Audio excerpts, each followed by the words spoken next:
നന്മ നിറഞ്ഞ മറിയമേ സ്വസ്തി, കർത്താവ് അങ്ങയുടെ സ്ത്രീകൾ അങ്ങ് അനുഗ്രഹിക്കപ്പെട്ടതാവുന്നു. അങ്ങയുടെ ഉദരത്തിൽ ഫലമായി ഈശോ അനുഗ്രഹിക്കപ്പെട്ടവനാകുന്നു.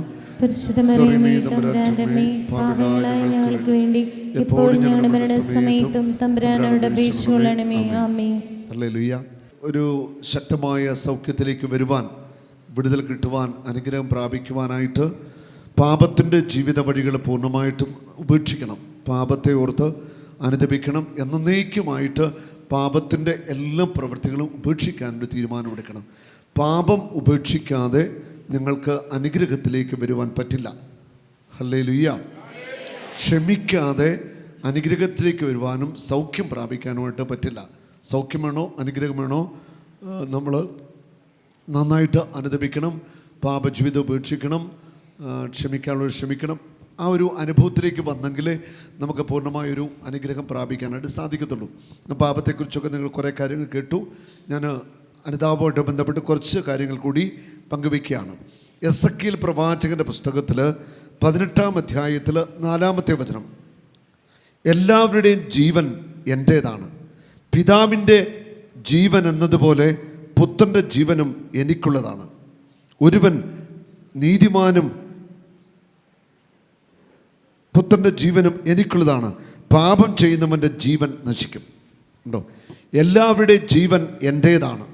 ഒന്ന് പറഞ്ഞേ, എല്ലാവരുടെയും ജീവൻ എൻ്റേതാണ്. ബാക്കി വായിച്ചോ. പിതാവിൻ്റെ ജീവൻ എന്ന പോലെ പുത്രൻ്റെ ജീവനും എനിക്കുള്ളതാണ്. ഉണ്ടോ? പാപം ചെയ്യുന്നവൻ്റെ ജീവൻ നശിക്കും. പാപം ചെയ്യുന്നവൻ്റെ ജീവൻ, ദൈവിക ജീവൻ, അത് നിർജീവമാകും, ജീവൻ നശിക്കുമെന്ന് ദൈവത്തിൻ്റെ വചനം നമ്മെ പഠിപ്പിക്കുന്നു. 7 മുതലുള്ള വചനങ്ങൾ, അതേ അധ്യായം, എസെക്കിയേൽ 18-7 മുതൽ 9 വരെ വചനങ്ങൾ. അവൻ ആരെയും പീഡിപ്പിക്കുന്നില്ല, കടക്കാരന് പണയവസ്തു തിരികെ നൽകുന്നു, കൊള്ളയടിക്കുന്നില്ല. അവൻ വിശക്കുന്നവന് ആഹാരം നൽകുകയും നഗ്നനെ വസ്ത്രം ധരിപ്പിക്കുകയും ചെയ്യുന്നു. അവൻ പലിശ വാങ്ങുകയോ ലാഭമെടുക്കുകയോ ചെയ്യുന്നില്ല. ഉണ്ടോ? അവൻ പലിശ വാങ്ങുന്നില്ല. അന്യായ പലിശ പാടില്ല. പലിശയെക്കുറിച്ച് ഇവിടെ പറഞ്ഞോ? പലിശയുടെ കാര്യം പറഞ്ഞോ? ഇല്ല. അവൻ പലിശ വാങ്ങാൻ പാടില്ലെന്നാണ് ദൈവവചനം നമ്മെ പഠിപ്പിക്കുന്നത്. എൻ്റെ വചനം ഞാൻ പറയാം, ഇത് വായിച്ചു തീർത്തിട്ട്. അവൻ പലിശ വാങ്ങുകയോ ലാഭമെടുക്കുകയോ ചെയ്യുന്നില്ല. ലാഭമെടുക്കുക എന്ന് പറഞ്ഞാൽ ന്യായമായ ലാഭം എടുക്കാം, കൊള്ള ലാഭം, അന്യായ ലാഭം എടുക്കാൻ പാടില്ല. അകൃത്യങ്ങൾ ചെയ്യുന്നില്ല. മനുഷ്യർ തമ്മിലുള്ള തർക്കത്തിൽ സത്യം അനുസരിച്ച് തീർപ്പ് കൽപ്പിക്കുന്നു. അവൻ എൻ്റെ കൽപ്പനകൾ അനുസരിക്കുകയും പ്രമാണങ്ങൾ വിശ്വസത്തോടെ പാലിക്കുകയും ചെയ്യുന്നു. അവനാണ് നീതിമാൻ, അവൻ തീർച്ചയായും ജീവിക്കും. ദൈവമായ കർത്താവ് അരുളിച്ചെയ്യുന്നു. ഒരു നീതിമാൻ എങ്ങനെ ആയിരിക്കണം എന്ന് പറയുകയാണ്. അവൻ വിശക്കുന്നതിന് ആഹാരം കൊടുക്കും, വസ്ത്രം കൊടുക്കും, അധാർമികമായ പ്രവൃത്തികളൊന്നും ചെയ്യത്തില്ല, പണം പലിശയ്ക്ക് കൊടുക്കത്തില്ല, വിശ്വസ്തനായിരിക്കും എന്നൊക്കെയാണ് ദൈവ വചനങ്ങൾ നമ്മെ പഠിപ്പിക്കുന്നത്. Hallelujah, hallelujah. നിയമാവർത്തന പുസ്തകത്തിൽ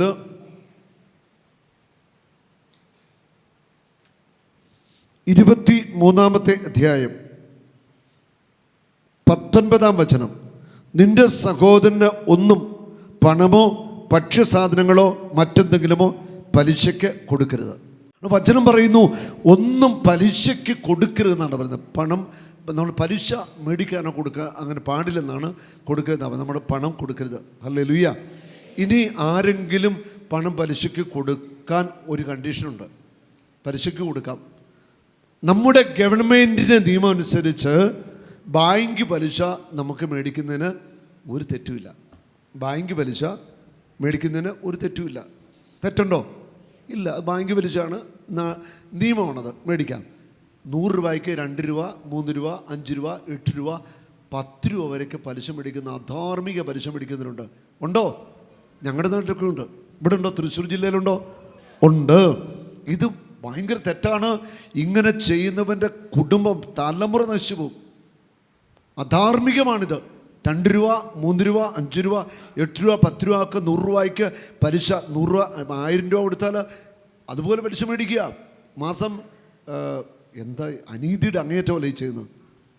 ഇങ്ങനെ ഒരിക്കലും ആരും ചെയ്തുകൊണ്ട് നിങ്ങളോ നിങ്ങളുടെ കുടുംബത്തിൽ ആരെങ്കിലുമൊക്കെ പണം പലിശ കൊടുക്കുന്നുണ്ടെങ്കിൽ അത് ഒഴിവാക്കണം. ഒരിക്കലും അത് ചെയ്യരുതെന്ന് ദൈവത്തിൻ്റെ വചനം പഠിപ്പിക്കുന്നു. ഹല്ലേലൂയ.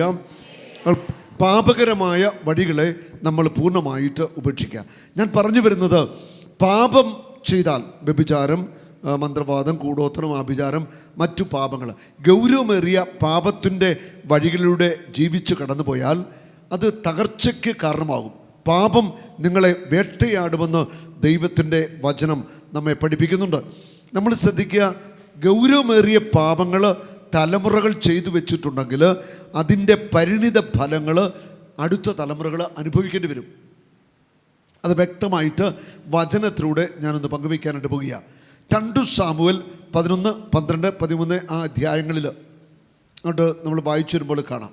ഞാൻ ചുരുക്കി ആ സംഭവങ്ങൾ ഒന്ന് പറയാം. ഹല്ലേലൂയ. അതായത് ദാവീദ് രാജാവിന് ഒരു തെറ്റ് സംഭവിക്കുക.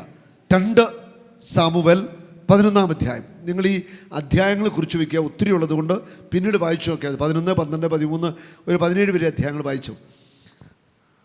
ദാവീദ് രാജാവ് വൈകുന്നേരം സായാഹ്നമായപ്പോൾ മട്ടുപ്പാവിൽ നിൽക്കുമ്പോൾ കാണുകയാണ് ഒരു സ്ത്രീ ഇങ്ങനെ കുളിക്കുന്ന ഒരു കാര്യം കാണുകയാണ്.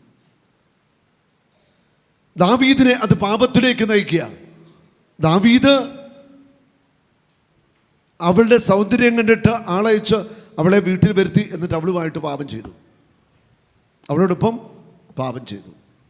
ഒരിക്കലും ചെയ്യാൻ പാടില്ലാത്ത കാര്യമാണ്. കാരണം ഇസ്രായേലിൻ്റെ രാജാവാണ് ദാവീദ്. ദൈവം തെരഞ്ഞെടുത്ത കർത്താവിൻ്റെ അഭിഷിക്തനാണ് ദാവീദ്.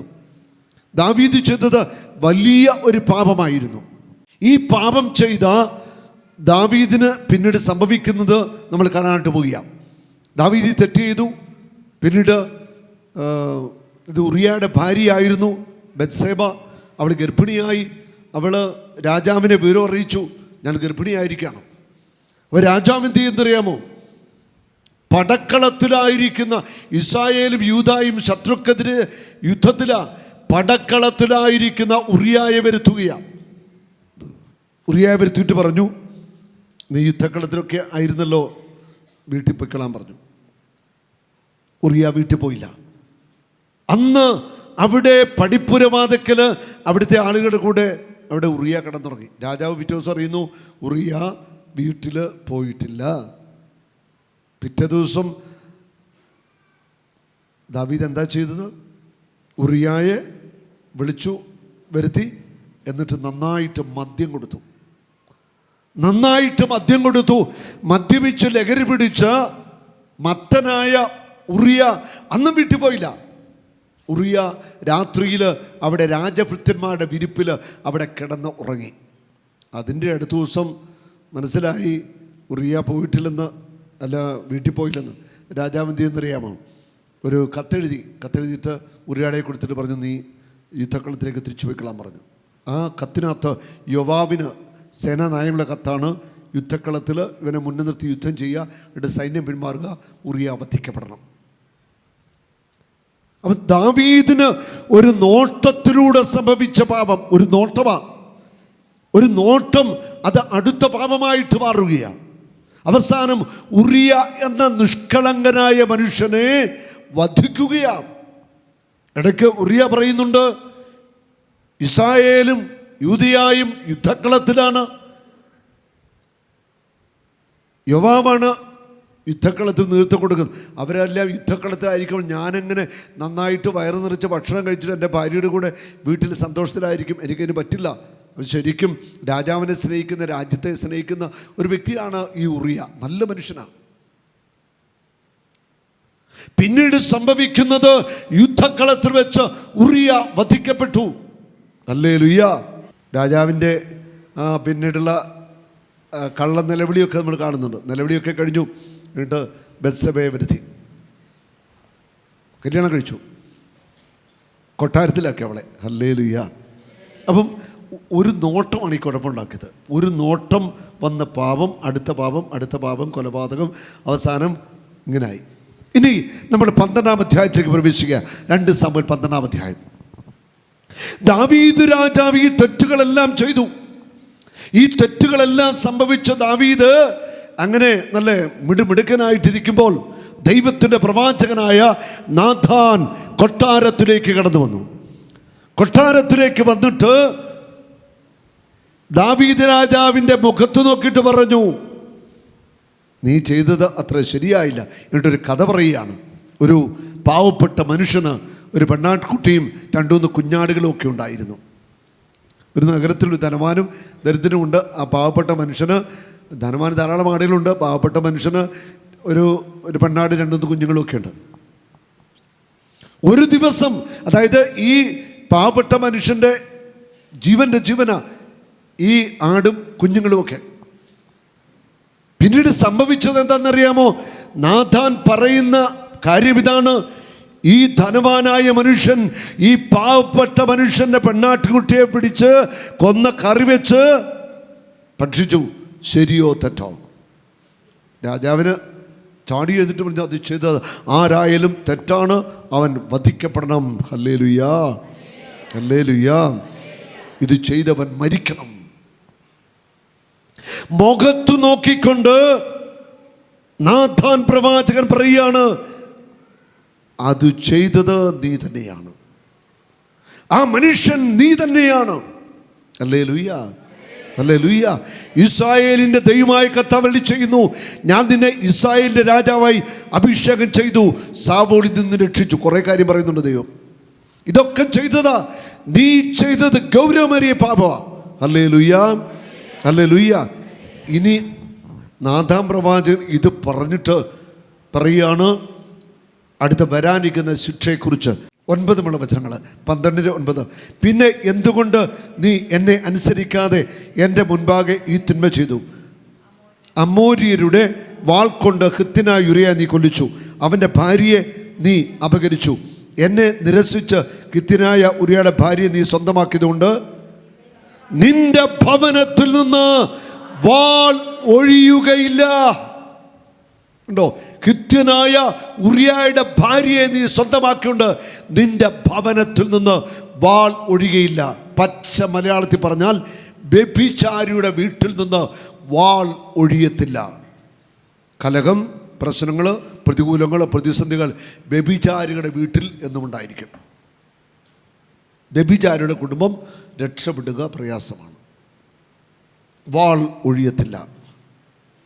വാൾ എന്ന് പറഞ്ഞാൽ, വാൾ എന്ന് പറഞ്ഞാൽ മനസ്സിലാവുമല്ലോ, വെട്ടിയാ മുറിയും. ആ വാള് നിൻ്റെ വീട്ടിലുണ്ടായി. വ്യഭിചാരിയുടെ വീട്ടിൽ നിന്ന് വാൾ ഒഴിയത്തില്ല. തുടർന്ന് ഇങ്ങനെയാണ് പറയുന്നത്, നിന്റെ ഭവനത്തിൽ നിന്ന് വാൾ ഒഴിയില്ല. കർത്താവ് അരുളിച്ചെയ്യുന്നു, നിന്റെ സ്വന്തം ഭവനത്തിൽ നിന്ന് തന്നെ നിനക്ക് ഞാൻ ഉപദ്രവമുണ്ടാക്കും. നിന്റെ സ്വന്തം ഭവനത്തിൽ നിന്ന് നിനക്ക് ഞാൻ ഉപദ്രവമുണ്ടാകും. നിന്റെ കൺമുമ്പിൽ വെച്ച് ഞാൻ നിന്റെ ഭാര്യമാരെ അന്യന് കൊടുക്കും. പട്ടാപ്പകൽ അവൻ അവരോടൊത്ത് ശയിക്കും. നീ ഇത് രഹസ്യമായി ചെയ്തു, ഞാനിത് ഇസ്രായേലിന്റെ മുമ്പിൽ പട്ടാപ്പകൽ ചെയ്യിക്കും. കർത്താവിൻ്റെ ശിക്ഷയാണ് അങ്ങോട്ട് വരുന്നത്. ഇതുപോലെ തന്നെ പിന്നെ സംഭവിക്കാം. ഇത്രയും കണ്ടപ്പോഴത്തേക്കും ദാവീദിന് സങ്കടമായി. ദാവീദ് അനുതപിക്കുന്നുണ്ട്. അടുത്ത 13-14 പറയുന്നുണ്ട്, ഞാൻ കർത്താവിനെതിരായി പാപം ചെയ്തു. ദാവീദ് പറഞ്ഞു, നാഥാൻ പറഞ്ഞു, കർത്താവ് നിന്റെ പാപം ക്ഷമിച്ചിരിക്കുന്നു, നീ മരിക്കുകയില്ല. എങ്കിലും ഈ പ്രവൃത്തി കൊണ്ട് നീ കർത്താവിനെ അവഗണിച്ചതിനാൽ നിന്റെ കുഞ്ഞ് മരിച്ചു പോകും. നിന്റെ കുഞ്ഞ് മരിച്ചു പോകും. ഹല്ലേലൂയ.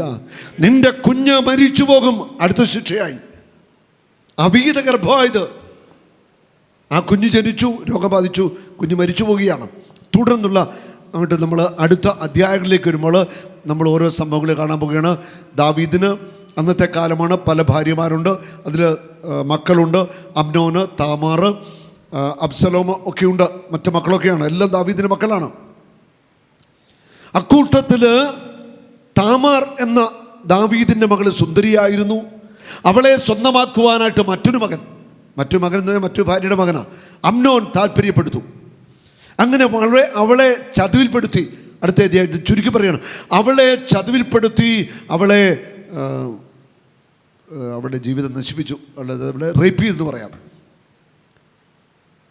അവൾ നിലവിളിച്ച് അബ്സലോമിൻ്റെ പെങ്ങളാ, അബ്സലോമിൻ്റെ അടുക്കൽ ഇക്കാര്യങ്ങൾ പറഞ്ഞു. അബ്സലോമിൻ്റെ മനസ്സിൽ കടുത്ത വൈരാഗ്യം ഉടലെടുക്കുകയാണ്.